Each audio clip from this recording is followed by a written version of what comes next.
had an interesting article, an opinion piece, as you know. There are a couple of questions I have, and I'd like to see if we can perhaps get a little bit more from Minister Vaz. Let me take a call and then see if we can get him on. Mr. Collister, also trying to reach you, because I'm fascinated with the comparison you've made with Ireland. Mr. Collister. Mr. Collister says the Energy Minister, Daryl Vaz, has made the bold move to give formal notice to JPS of government's intention, quote, upon expiration of the current all-island license not to renew under existing terms, 1 week before the actual 2-year notice period.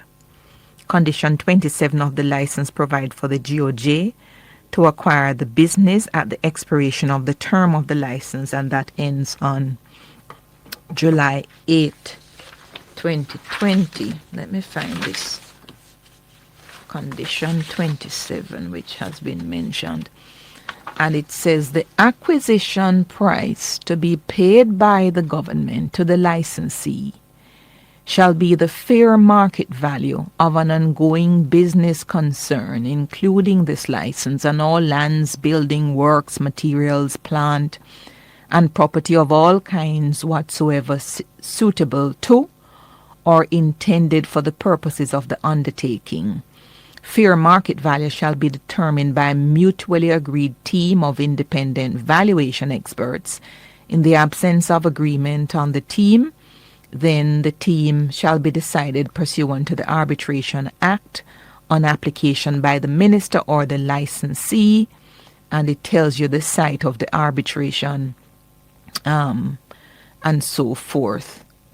The site of the arbitration shall be Jamaica. None of the arbitrators shall be national of Jamaica or the United States, nor shall any arbitrator be an employee or agent or former agent or employee of any of the parties, and the arbitration language, obviously, shall be in English. What about Creole?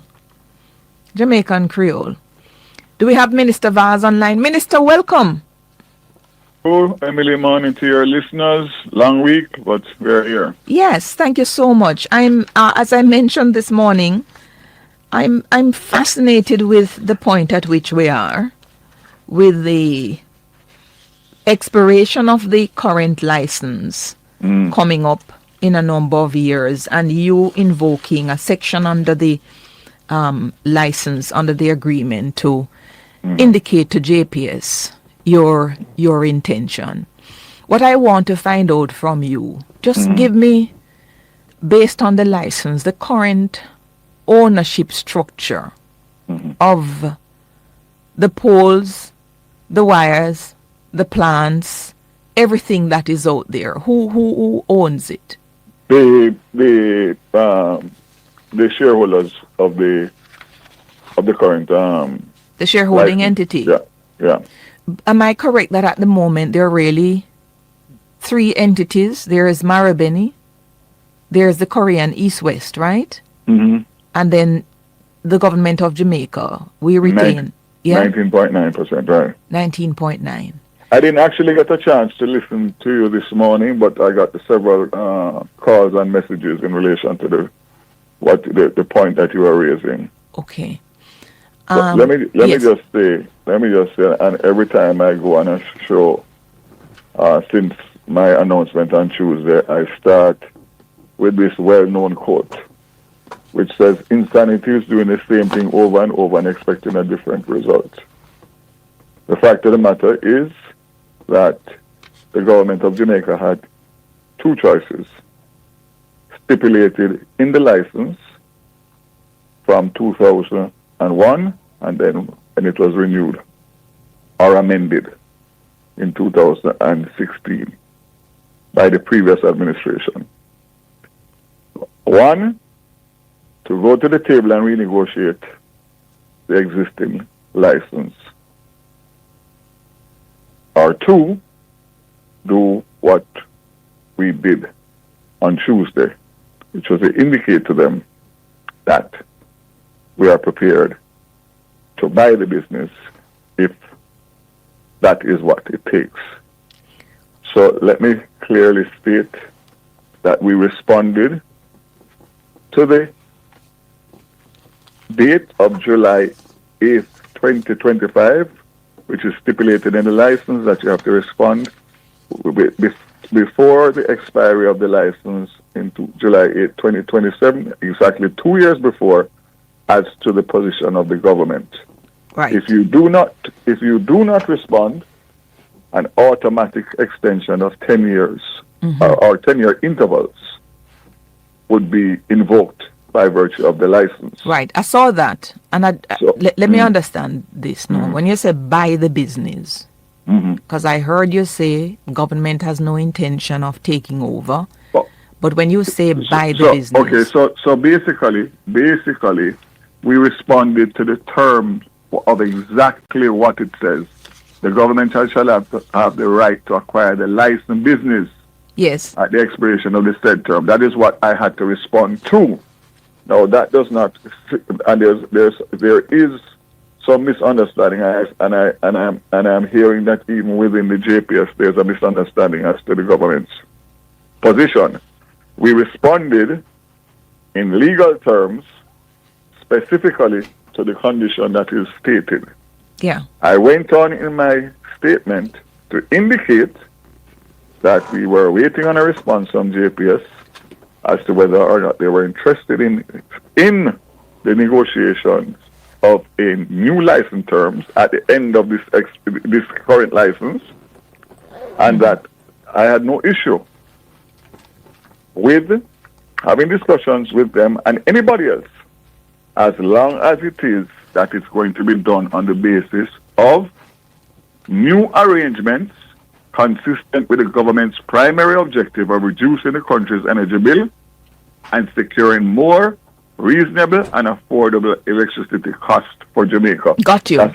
That's my statement. That's coming out of my statement. And believe me, I listened to all of your statements and a couple of the interviews. Remember last year you told me I couldn't do it, you know. Remember with Daryl, you think I forget? I don't forget nothing, you know. I tell you couldn't do what? You told me last year that I could not do what I did in terms of getting them to respond to the Beryl disaster. I don't remember that, but that's fine. That's fine. One up if that is so. Water under the bridge. But let me understand. Pursuant to condition 27, and no independent valuation experts will need to be appointed. But have you any unforensic idea as to the fair market value of the lands, buildings, and so forth at the moment? I have consultants who have been working with me on this matter for over 9 months. So let me clearly state two things first of all. This is not a date that I chose or the government chose. No, I know that. No, you have to do it because it's a political silly season. You've cleared that up already and we don't know the politics but every here. Every time I'm going to clear it up again. No. It's stipulated in the license from 25 years ago.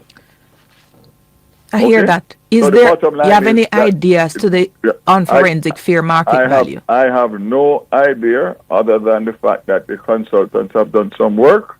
Yeah. I am not prepared to go ahead of myself on this matter because this matter is too fundamental and has too much implications for the country. Today, tomorrow, 2 years' time, and for generations to come. All right. I'm taking one step at a time. Yeah. I've issued a letter.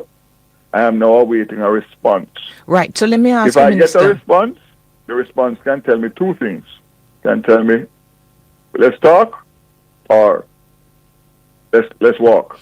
So bottom line is, what I am saying to you as a Jamaican citizen and the rest of your listeners is that I'm going to the table in a position of strength and not a position of weakness as we have done previously. And they have my commitment that this minister and this administration getting the opportunity for the first time to be able to negotiate a license from scratch is going to get the best possible deal for the people of Jamaica at all costs. But you may not get the opportunity because you may not win the election. What did I say a while ago? You're getting the first chance, but you may not. And I'm saying to you that I have issued a letter. I am here. There is an election to be announced whenever the Prime Minister so desires, and that is in short order before September. Yes? Mm-hmm. The people will have a decision to make as to whether or not they want to give me and my government that I am a part of the opportunity, or to give it back to the persons who made the mistakes in the first place and negotiated a flawed license which was flawed in 2001 and it's flawed in 2025. All right. And it is the same minister. Yes, I got that. The same person who is speaking on all the shows after me, my good friend, Philip Paulwell. Yes? Hear what I want to find out, Minister. I completely appreciate all of that. Mm. You want to carry me into some legalese? No, man, I'm not. I'm not going there with you. You're a lawyer. No, trust me. So I know where your head is going. I'm not going there with you. Listen to me. I really have these fuzzy ears in my head, and I just want you to tell me. Fuzz them for you. Yeah, but you don't know what they are yet. Is it the case that if the license expiring July 2027, it means that we have to settle on what the new position will be at least 6 months, I'd say, before the expiration date? I would go further to say as soon as possible. Yeah, so maybe a year. I wouldn't put a timeline on it. All I would say is that 2 years is not a long time for a technical negotiation such as this. Right. So, and therefore, yeah, I have done what I needed to do 1 week ahead of the date that is stipulated, and I am waiting on a response from the JPS, which is required. How long should they respond after receipt of your letter? Well, I would think, based on preliminary discussions that I have had, that they have been huddling ever since the announcement was made, and obviously they would have to consult with their directors, shareholders, etc., etc. So I would not say that it's unreasonable for them not to have responded. No, but there must be something there. Is there something in this license that says? I'm expecting a response in this month. No, forget the expectation. Is there something in the license that says, upon notice by the grantor, which is you, the minister, being given to the licensee, that the license will not be renewed on the current terms, that the licensee shall respond within so and so of the date of the receipt? I don't see that. Right. Are they, I think I heard Philip Paulwell mention a right of first refusal. Do we have an obligation to them if we do engage potential licensee? Do we have an obligation to go to JPS and say, okay, company B is offering to split distribution and transmission and to take this portion of the license, and they can guarantee us the production of electricity at X cents per kilowatt hour, and we are now giving you the chance to match that and to perhaps go lower. Do we have that responsibility to them under the license? Not as I have been advised, but what I can say very clearly is that we are in the process now of expanding the team that we have to make sure that we have the best team to go to the table with whoever it is that we are going, because obviously these are corporate, these companies, the shareholders of JPS are huge corporate conglomerates, Japan and Korea. Right. So Jamaica has to provide itself with a team that can match the negotiating skills of the other side. But are you taking bids? Emily, Emily, Yes. I am taking nothing. I made a statement on Tuesday. I am waiting on a response. I'm not going to prejudice. I'm not going to go ahead of myself. And furthermore, I have a problem with the license. Yes, I More understand than I that. have a problem with the licensee. No, I I'm get it. saying to you that you want to take me down a road that I'm not going. No, man, I'm I saying need... just follow me, Emily, because you know me already. I talk straight. You... I'm not going there with you this morning. I am saying to you that I am going to operate in good faith, as the government should do in a situation like this. I'm going to be reasonable, I'm going to be rational, but I'm going to be firm that I want the best deal, and I'm not negotiating an existing license. But anybody that comes to the table has to come to the table to talk to me about a brand new license, and I'm going to the table without being disadvantaged, as has happened in the past. But hold on now. You have to pause and let me speak. Emily. Let me speak, Minister, please. Emily, no, please Emily, listen to me. I've heard you. I have nothing more to say. Listen to what I'm asking you. You are not going to take me out on the options that are available to the government, because I am not so advised by the team that I'm putting together, which includes a legal team, as to what and how and when and where. Well, listen to, and I'm not going to discuss listen to that the question. Out in the public with listen you. to the question now. Since you want the best deal for Jamaica, and I completely get that, don't you appreciate that the better way to getting the best deal is opening up the process to see what others may be prepared to offer, so you can have points of comparison? And again, what I said a while ago would answer that question. Which is what? I am going to get the best deal. However, I need to get it. So that answers your question, that I'm not limited to the existing licensee. Neither am I limited to one or two. I'm going to go to the world. Which is why I ask you if bids are going to be invited. Because bid documents will have to be prepared. Bids, you're going to have to design, you're going to have to design something. The process is that is stipulated in the procurement guidelines. Yes. I am guided by that, but I'm just saying to you that I'm not going to negotiate with a particular party. Whatever it is, I'm going to see what is out there in 2025 to 2027. What is the best for Jamaica and the Jamaican people? Because the fact is, what obtains now cannot take us, and shouldn't have taken us this far. Yeah, but may I suggest that there needs to be greater clarity?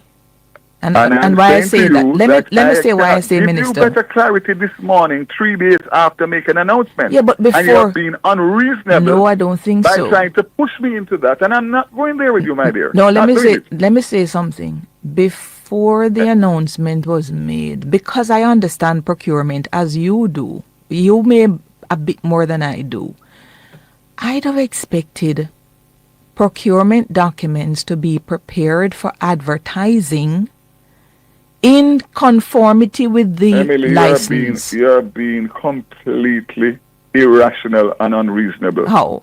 How can I prepare documents? Not you. Not the government or whoever it is. Yeah. We in a negotiation of an existing license that is coming to an end, that I have to serve notice as to what the government's position is. But if I did anything else other than that, it means that I would have motive, and it would be premeditated, and it would not be fair and equitable and just as what I'm trying to do. But are they guaranteed? Listen, if you listen a bit, you will hear what I'm asking. Are they guaranteed a renewal of the license? No, they are not. And if they are not guaranteed a renewal, why are we not properly preparing ourselves for all of the best options to be on the table by hearing what others have to offer, by opening up the process for bidding? That's what I don't get. Will bid breach the license? Emily, yes. Emily, with due respect, you're asking me to go ahead of myself and go ahead of the process. The letter has been sent to them following the license requirements, and that is the first step. And I'm not prepared to go to a second step or a third step until such time as I know exactly what the response of the current licensee is. And that is only fair, equitable, and just. So what if they don't respond until... If they don't respond in a reasonable time, I write them again and tell them I need a response within X days. And what's a reasonable time? For me, a reasonable time is this month. Which is end of July. If they don't respond, then you'll write back to them and ask, compel a response by a certain time. And if they don't respond to it, I move on. Thank you for your time. All right. But one thing is for sure. I am going to negotiate. And let me put a caveat since you're talking about elections. If we're given the opportunity, this administration, Andrew Holness-led administration, is going to get the opportunity for the first time to negotiate a new JPS license, all-island license, from scratch, and we are not going to lose this opportunity to get the best possible deal for the people of Jamaica and the country itself. Thank you for your time, Minister. Daryl Vaz is the Energy Minister. I'm going to see if I can find some of the answers I'm looking for in this document. I'm up on a break. So I made mention of the 19th Century Electric Lighting Act in my views, under which and its amendments, under which the license was granted to JPS in 2001, and there had been amendments there too in later years after 2001. I've been directed to the the Electricity Act of 2025. Not 2025, 2015, I beg your pardon. And I've been sort of blown over with skimming through some of the provisions of this law, including that, first thing, this is a Minister Paulwell. This is an act passed while was the minister. And let me scroll back down to the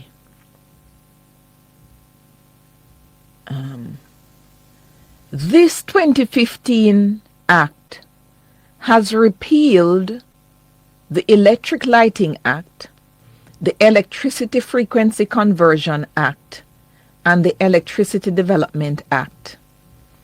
And it's intended to consolidate and modernize the laws relating to generation, transmission, distribution, supply, dispatch, and use of electricity, and for connected matters.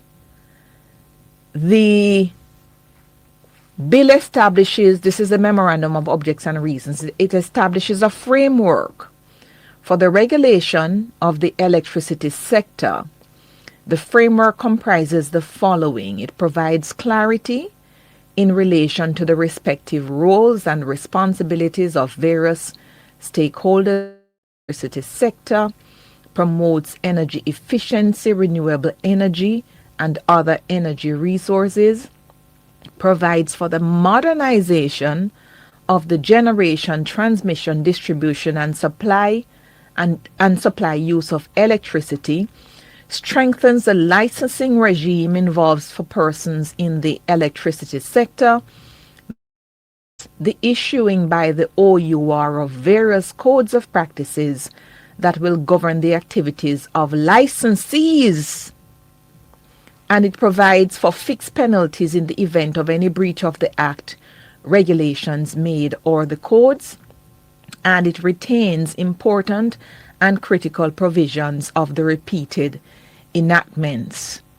By the inclusion in the bill of the appropriate savings and transitional provisions, care is taken to ensure that all licenses issued prior to the this act will be preserved and that the rights enjoyed prior to the commencement date will not be affected. So it has preserved the license granted before. But when we come back from the break, I want to look at some of the provisions in this act, and that's probably where my head was, where my head is unclear, which is why I sought the answers from the minister about, what happens in this sort of interregnum. Let me take a break. If you cut, trade, or store locally produced lumber or operate a power-driven saw commercially, you need a sawmill license from the Forestry Department, and the time courtesy of the Forestry Department is 15 minutes after 11. Struggling with motor vehicle insurance financing? Jerry's Mutual Thrift Society can help. Get up to $200,000 with 12 months to repay and a loan process within 48 hours. Call 926-5877 today. Conditions apply.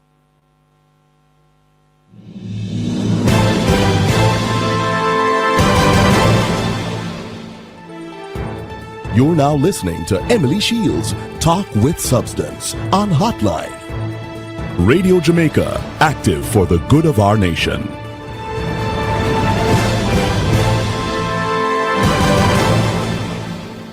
So this Electric Act of 2015, Electricity Act rather, of 2015, in the definition section of electricity license, it means a license granted under this act to do one or more of the following with respect to electricity, namely generation, transmission, distribution, dispatch, supply, and includes any existing license. So this is where I think it preserves the JPS license. But based on this section, it seems as if we can have a license that does only generation, which I suspect we have now because we have this independent power. We can have a license that probably does only transmission, only distribution, only dispatch, supply, or whatever. And it says now, let me see, I've made a note of 8.1. I need to speak to Philip Paulwell a little bit more, because what struck me is what he said about this right of first refusal, which he says JPS has. And I just need to know where, in what document is that written.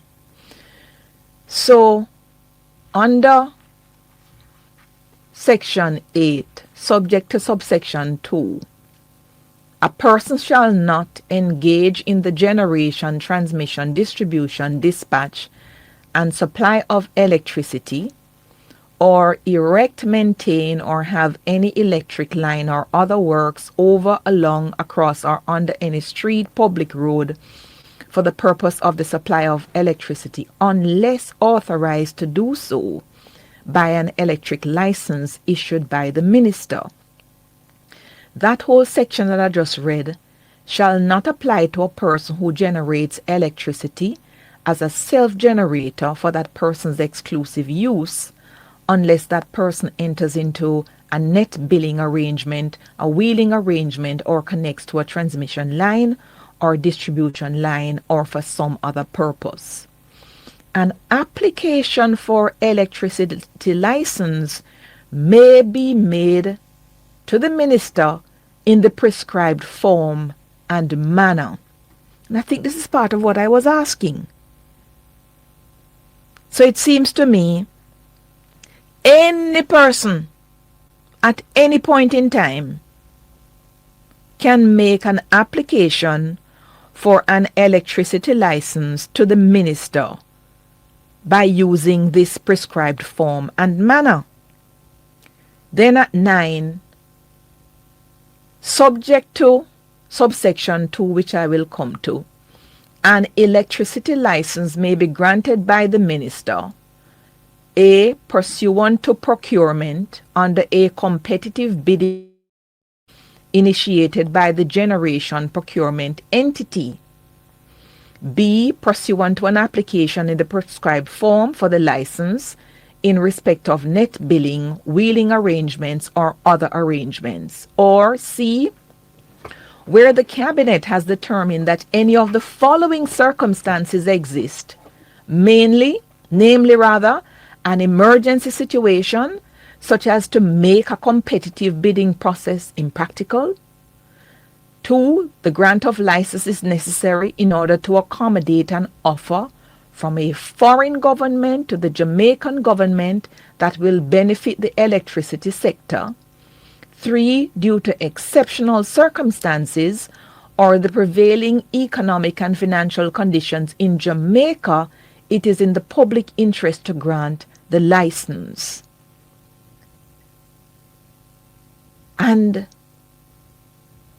it goes on. In considering the grant of license under that subsection that I just read, the minister may request of the proposed licensee such information and other particulars in writing or otherwise as he considers appropriate. Request the office, and this is the OUR, to provide technical or other advice or support as he may require. Require the proposed licensee to satisfy such other requirements as may be prescribed. And at subsection 4, a proposed licensee shall pay a non-refundable processing fee as may be prescribed in respect of a license under subsection 1, notwithstanding that the proposed licensee has met the requirements for the grant of an electricity minister may refuse to grant the license where he is satisfied that the electricity that would be supplied pursuant to the license would exceed the system's need, or the grant of the license would otherwise not be in the public interest. A license granted under the section I just read shall not be an exclusive license for the generation of electricity for the entire Jamaica or any part thereof. It shall be a non-exclusive license, that is. So, it seems to me that this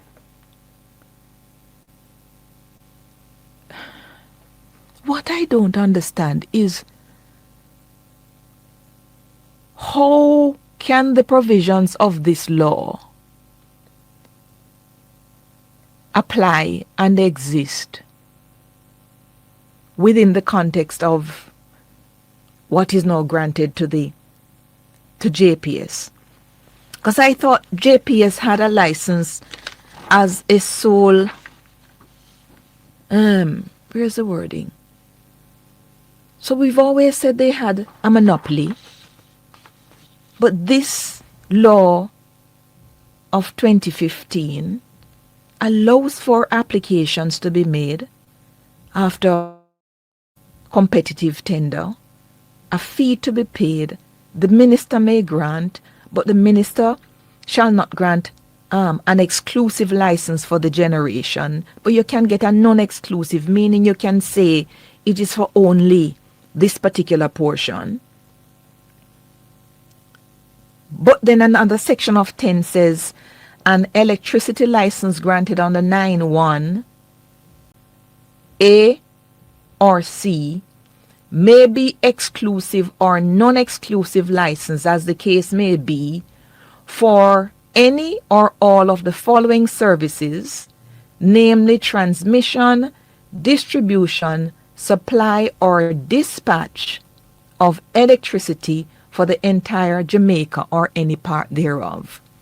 So you can get an exclusive or non-exclusive license for transmission, distribution, supply or dispatch, but you cannot get it for generation. So I really need to understand the framework now existing based on this law, which has repealed the 19th century law. So the JPS license was granted pursuant to the old law of 1890 something, but the license has been saved by saving clauses in the 2015 law. But the 2015 law has provided for multiple licensees with non-exclusive license for generation, and they can have exclusive or non-exclusive license for transmission, distribution, supply, or dispatch after competitive tender. This is required some understudy. 876-926-2178. Hello, this is the hotline. Hello. Hello. Hello? Hello. Who is What's this? in a bird cup, man? Belated happy birthday, Bird Cup. Yes, man. Thank you. I heard about it yesterday, yes? Yeah, man. I heard about me accident too. I heard. How is it now? Well, me then, I'm there now, me go there, but it's kind of swell back, so yeah, but me have to go again, go do another thing. Boy, you been catching up your foot on the bed foot? Yeah, well, me just lie down and just, yeah. Yeah, don't make it hang down, you know. Yeah, me know. This is that I cause it. So, this is your foot bottom? Yeah, right. You see which part, the big toe there? Yeah. That little soft part there. Oh. Between the big toe and the, that little soft part down there, so. Yes. We touch the ground when you walk. Okay. Yeah, man, me don't know what happened. Me say, I was there, me just set up my place good, you know. Yeah, man, me seal you over, me set you up good. And me don't know the piece of wood just left there. Because me know me clean out. It's clean. At your house that it happened? No, your house, the shop. Oh. The workshop, you know. Yeah. Then you were doing work and you still go walk barefoot? No, me no walk barefoot. Me no one of them little sitting there. We don't call them crooks or crocs or me no know what they call them little sitting there. One me in smudge tough bottom shoes I couldn't wear going there. Yeah. It sound like a crooks you did wear. Yeah, them must say, everybody has say, oh, me so careless. No, then can't blame it on you. Blame it on the nail. Yeah, because me been going on. Gotta blame it on something. Yeah. Blame it on the nail. This morning me going to go see it, see the nail seeing where me just lick it. Why you said to me? What the nail still are doing there?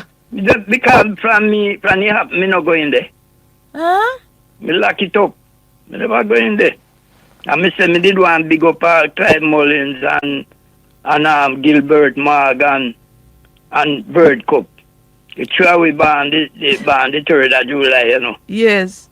And me do one big way up.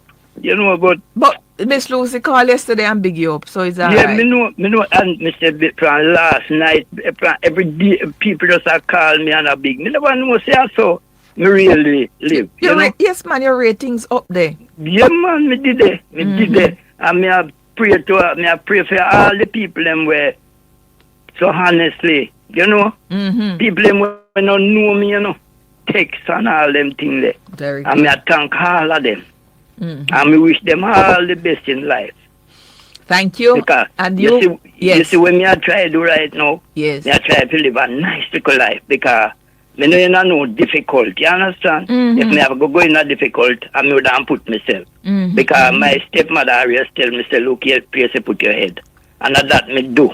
From me a young boy, me make sure say me do that. And thank God say me do that. And you see your friend now really put himself in yes. So thank you, Michelle. Bless you, my good friend. Enjoy the birthday weekend. Hey, you see, sometimes we go somewhere. If you ever hear them talk about you and me, if you ever, them say, every time everybody tell me, look how long you build cake for me. And people still remember it. Every day, you see how we go to Manchester, man.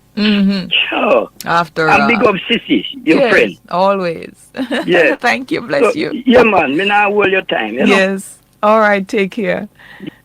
Thank you, listeners. We're back with you on the hotline. I'm still sifting through this Electricity Act of 2015, and we will be joining Keith Collister, who has, he writes in the Jamaica Observer. He has a piece in the Observer written the 2nd of July, Wednesday of this week, which is quite interesting. And, he's talking about the ways in which the right solution for Jamaica's energy problem is to be found, the very complex issue that it is to be elevated above party lines. Keith Collister, good to have you on the hotline.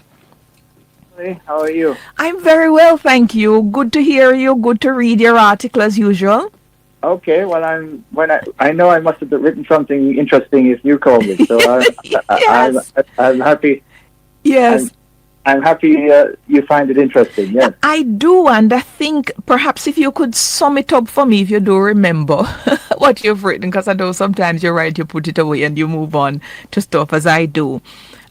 Just summarize for the listeners what you've said about the minister's announcement and the comparison with Ireland in terms of population size versus energy consumption size, and how we differ from Ireland, and what model, if anything, you would suggest for where we go for the energy sector in Jamaica. Okay, it's a very complex issue, and I haven't totally decided in my own mind, because obviously, you have to be a true expert, and I'm not a true expert in energy. Mm-hmm. I'm an economist who's trying to learn something about energy. Nevertheless, there's a few things. The first thing to note is the article actually referred to a 2010 conference that was held in Jamaica, which had a number of people there. It was called Plugging into Downtown. It was a Chamber of Commerce conference, and they had the Tom Reeves, who at the time had previously been the I think it's the equivalent of the OUR in Ireland, in terms of and he had been in charge of deregulating the energy sector there. So if you look at the European Union, a lot of the countries have deregulated their energy sector in terms of things such as unbundling. So I just spoke to a friend of mine in the UK recently. They can switch, providers, like that. In Ireland, they can do that too. In a number of other countries, they can. So there's a critical issue is whether, generation, which is already to some degree deregulated because they have alternative. JPS is not the only provider of energy. You have Jamaica Energy Partners. You have a number of them who are providing energy into the grid, but the grid, which is of course the transmission mechanism, and the distribution, which is the final consumer. So the final consumer has a meter. These are all bundled together, and some level of the generation is part of the. JPS has overall responsibility for the issue of making sure that we have consistent energy supply. So I was around, I remember going to the United States in 1996 when we were looking to, as I was Life of Jamaica at the time, and they were looking to sell JPS at that time to what was then the Southern Company, which was an enormous, which is still an enormous electricity utility in Atlanta based. Now, what happened is that there was a division of that company called Southern International, something like that, and that was what became Mirant. That was spun off to become Mirant, but unfortunately, it was spun off with not the greatest balance sheet. Yeah. Some of you may remember that. Yeah. So that happened around 2001. We sold Jamaica, obviously continuing a deal that had been talked about 5 years ago. 5 years before, sold to Mirant. Now, Mirant, as I said, did not seem to have the spun-off piece of it anyway, which presumably included debt that the Southern Company, which had a very strong balance sheet, put on it. What they did is and then they subsequently sold that to East West Power and Marubeni. Yeah, in 2007. Yes. Right. So one of the things about this to note is that Jamaica is in a different position than it was at any time before. Because when we were trying to do these deals, and I think they sold in 2001, they sold it for about $200 million US. They were, our balance sheet in Jamaica was not in great shape. Mm-hmm. So the national government balance sheet. So so basically that is an important difference to where we are now, because where we are now is the government can't. You can't say to the government, well, the government can credibly say, in a worst case scenario, we can buy it back. We don't want to buy it back. That's not our plan. But they can still buy it back in, say, 2 years' time, if needed, and operate it until they actually get somebody else to buy it. Because obviously they're not planning to go into the electricity thing. Right. So by virtue of not renewing the license or giving notice that they're not renewing the license under these conditions. Yes, on July 8th. So they're giving them notice on July 8th is the actual date. They now have the ability to negotiate. We've all seen how. I think we've had a real-time example globally of the importance of leverage. I think somebody somewhere in some other country has been giving everybody lessons. Lessons in leverage. Big, beautiful leverage.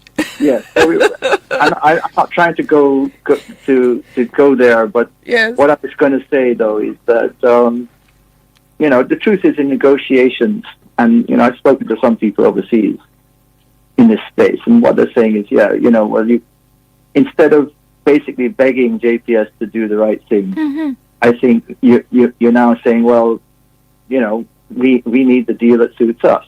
So what, by virtue of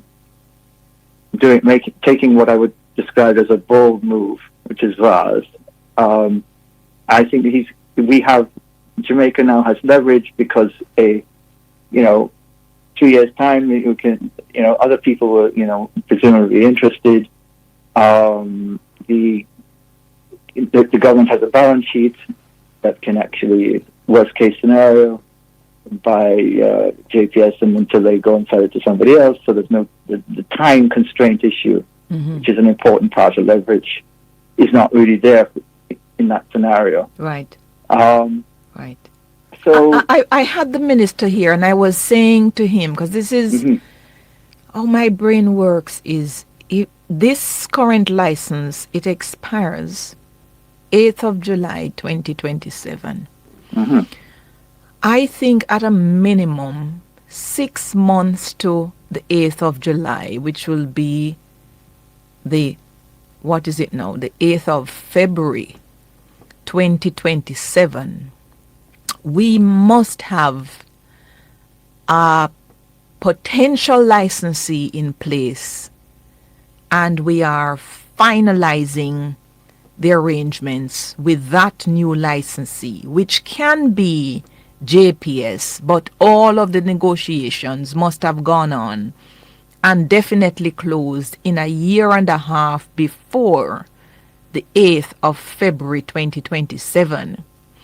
So what I was hoping to get is, when I look at this Electricity Act of 2015, I don't know if you had a chance of looking at it, Mr. Collister.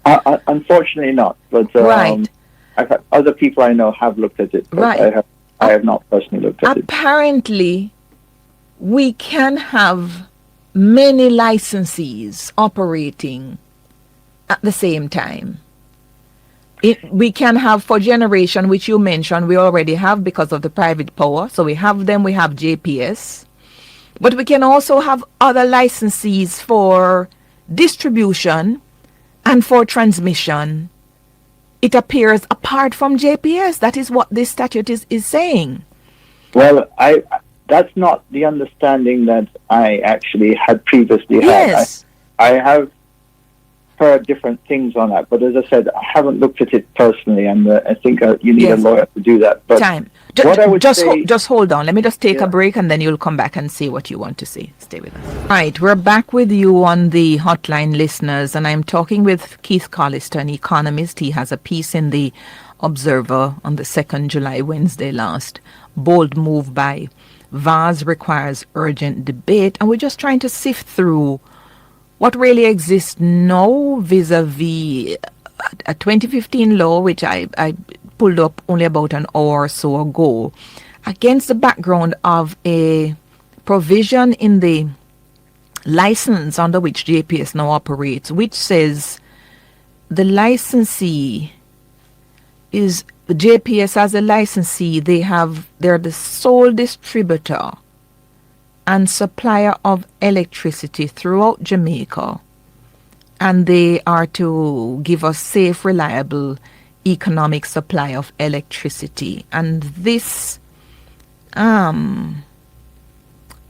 monopoly around distribution and supply, which was granted under the license to JPS, I'm trying to understand how does that fit with a provision under Section 10 of the Electricity Act of 2015, which allows for the minister to grant licenses, and the license can be non-exclusive license for the generation of electricity for the entire Jamaica or any part thereof, or it may be exclusive or non-exclusive, as the case may be, for transmission, distribution, supply, or dispatch of electricity for the entire Jamaica or any part thereof.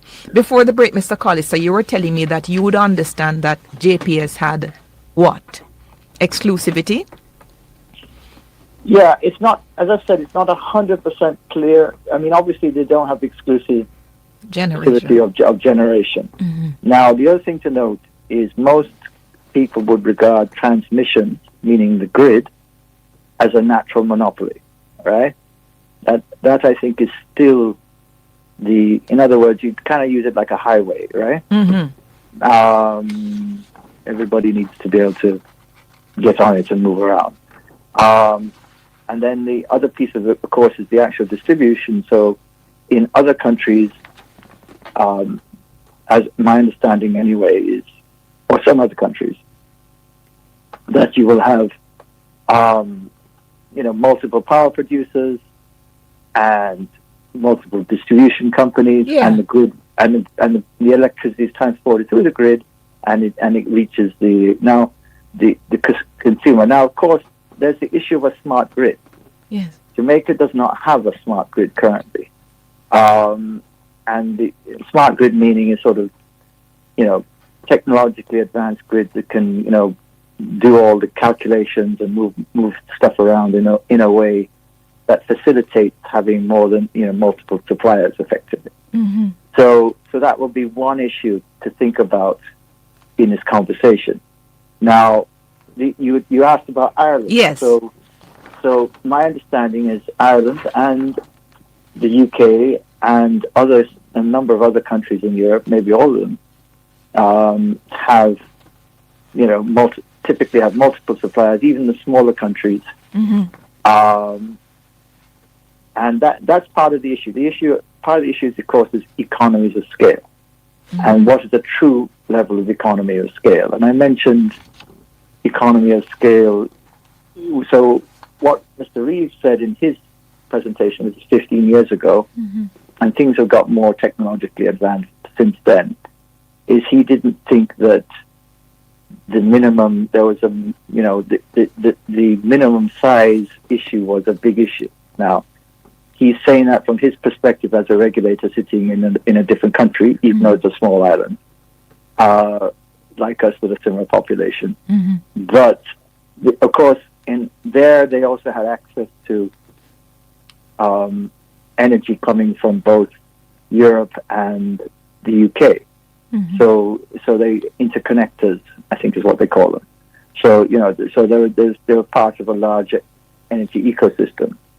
And the president of JPS has correctly said that we don't have that is we're not going to. It is unlikely that we will be, because we're a little bit further away and for a variety of reasons, that we would be interconnected to somebody else. Yes. In a way that's similar to that country. He wasn't mentioning Ireland specifically, he was just mentioning that general issue. Now, you can't have a proper conversation about energy and renewables without talking about storage. I personally would love to see a much bigger conversation about storage. I believe the government has received a proposal, for example, to do with storage, like water storage. In other words, the idea would be, let's solve the dam problem, Kingston's water problem, simultaneously with stored energy. So you have pump storage. So you have water sitting on a mountain somewhere, and water comes down, and when it comes down, it creates electricity. And when it goes back, and then you use solar or something to pump it back up. Now that's an idea I believe that is now finally being looked at. I'm also an engineer, so I can't tell you if it's some countries do it, but they may have special circumstances. I'm just saying that let's think about. I think we should think broadly. Yes. About these types of issues. We've got a once in a lifetime. Well, it's certainly been in our lifetime. Opportunity to sort of try and fix some of these issues, and do something in an integrated way. Yeah. So, and there are people who will probably be prepared to invest in Jamaica with where Jamaica is at the moment. No, we are in a different scenario. So to give you and I mentioned the 1996 conversation for a reason. They had Rothschild's Merchant Bank there. They had other people there when I went to this trip, and the discussion was what should be the required rate of return, and they were talking about 24% in US dollars at the time.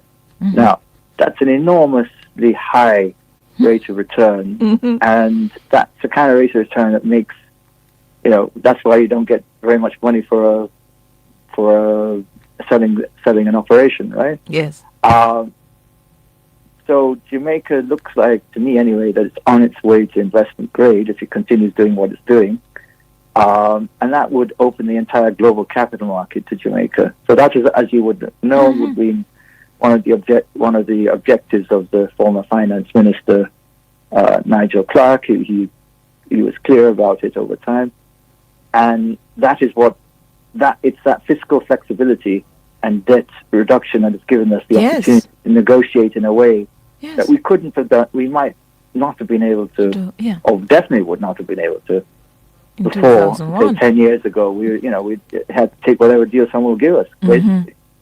Right. On the issue of the acquisition, this condition 27, under which the notice has been given to JPS, acquisition price to be paid by the government to the licensee, the fair market value. Is it your thinking that even if the fair market value is determined by a valuator, that the licensee can seek to get more than the fair market value and hold out against the government requirement? I don't. Again, I have not looked at the legal side of this. Presumably, what you do is you'd have some independent. Yes, they do say would come and do a valuation based on current conditions. So it shouldn't be a sort of process that is too difficult to, agree, right? Because that's the whole point of having an independent valuator to do it.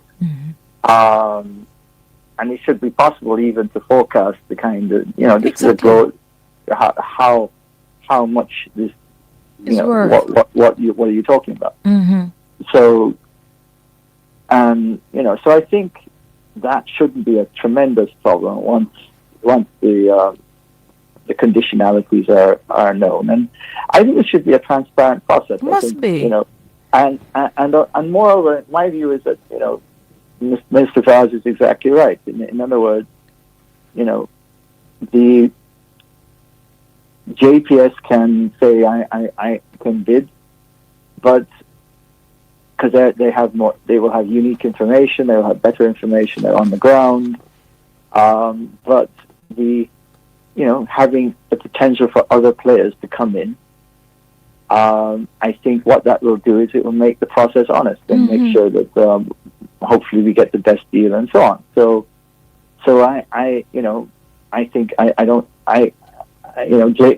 is part of the community here, the business community and so on. So I would encourage, what I'm hoping the private sector generally will do, will have a deep engagement and conversation with them, because they're on the ground, they're here, and understand, what would a new business model look like, and how can we partner together to understand that business model. So I would look to see JPS giving their input, because they should have the best information. I would look to see the wider private sector giving their input, because they have the issues that they need.